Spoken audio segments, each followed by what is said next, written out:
कृष्णा के तरती परमोधय अनुरोधबा बीतत होलिया के सीजा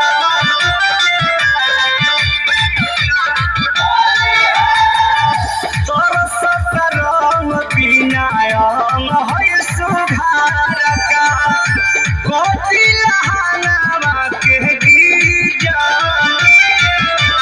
सुनाय सुख पिठिया बने बाड़े अरे यहाँ आखी गरबले बाड़े हृदय डराले भेहूं में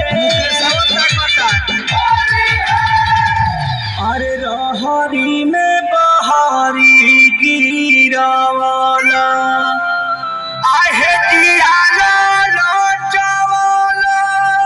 अरे मागू रे मागू आज है बखी गेहूं में अरे डाल हराना गेहूं में आज है बखी गेहूं में अरे डाल हराना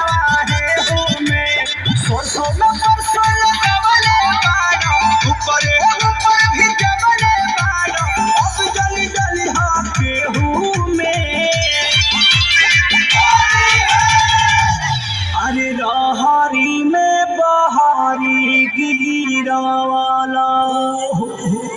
आहे जियाला लोचावाला बताओ कहाँ आई आज है बखी गेहूं में